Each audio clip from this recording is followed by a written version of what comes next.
Rebecca. Well, really, yesterday, the children that sang to us and hug us and remind us of the warmth and the welcoming of the people of Korea, they were so wonderful. And at the same time, looking at that and thinking about these children, wonderful children, you have to remind everybody of why we are here, yes? Because there are many children in the world that are going through war, through hunger, through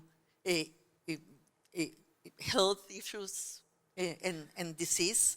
And so let's all come together again to cooperate, to really save all the children of the world, to really make, the children that we saw yesterday the norm and not the exception. Wonderful, thank you. We've heard a lot about issues such as climate change, artificial intelligence as well is a key one, as well as global health. Of course, we've come out of the pandemic a few years ago. We know how that ended. So how should the UN work more closely, and particularly in your role at UNCTAD, you must have done very closely with the private sector, while, of course, maintaining its independence and legitimacy? Yeah. Let me first say that part of the thing with the global challenges is that we can fragment our actions, but we cannot fragment our problems. And that's why we have to get together to be able to solve the problems. When we act alone, we don't solve the problems. We just deepen them. And with respect to the partnering, I really believe that the UN has to change the culture. We think that everything has to happen in the UN. And this 2026 is different than 1945, in a good sense too. In 1945, maybe all the capacities were in the UN. But today, countries have more capacities. There are new regional organizations that have capacities. The private sector and the civil society has more capacities. So we have to learn to partner. As I say, the UN is unique, but it's not alone. So we need to include the private sector in the conversation, especially, for example, in the frontier of knowledge and the frontier of technology, for responsible AI and to close the gaps in the digital space, to be able to face global health and the global challenges. So we need to include the private sector. Obviously, we have to do our due diligence, but we won't lose independence in doing that. On the contrary, if we don't do that, we will lose relevance. And I think that that's really the challenge.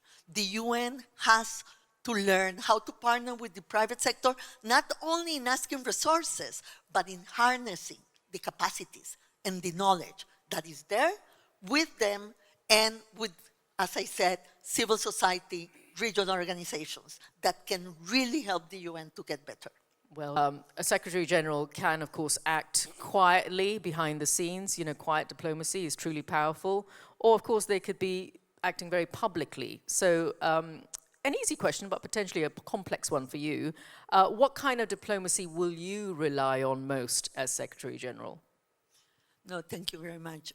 Let me first say that I have proposed the need to restructure the office of the Secretary General, precisely because I think that you cannot outsource mediation and you cannot outsource active diplomacy. The Secretary General has to have the capacities in the office of the Secretary General to be able to be active, to be present, to be visible, and to be effective. So, first point. Second point, it depends. Let me give you two examples.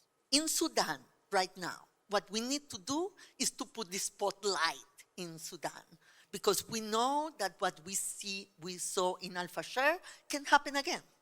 So what we need is to be visible. What we need is to be outspoken. What we need is to call for the attention on what is happening in Sudan. We need to call for a humanitarian ceasefire immediately, and the UN should be an actor that will allow more coordination in the different tracks that are today in negotiating. So there are many tracks of negotiation.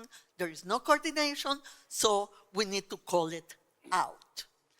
But, for example, in the Black Sea Initiative that, as you know, I negotiated with Russia, with Ukraine, and with Turkey precisely for that problem, we needed quiet diplomacy.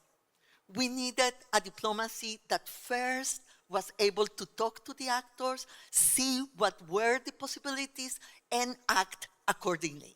So in that case, quiet diplomacy was necessary, much more discreet diplomacy, to be able to have a text, to negotiate without exposing anybody, and do that in a context where we were not ending the war, but we were avoiding a world food crisis within a war. So we were able to get an agreement because quiet diplomacy was the way to go. So a combination of both, and as you mentioned, the Black Sea Initiative, where, of course, Ukrainian grain was available to move again to the rest of the world. For many young people, of course, one of the key themes we've been talking about for this entire Jeju Forum is multilateralism. So how would you convince young people that multilateralism truly matters and the UN truly matters in their daily lives? Well, first of all, I will agree that we will rebuild their trust and we will convince them that multilateralism is important and what we do is important. If we address the problem that they really face today, yes? They are worried about their jobs. They are worried about quality jobs. 1 in 5 young people today in the world have informal jobs, not quality jobs. They are not in training. They are not in education. So they want to see us solving that problem. They want to see us solving the problems of war that are displacing them from their own homes, from their own families. So I agree that the first thing is to address the problems that they face. But we also have this problem in the UN, and we have a problem.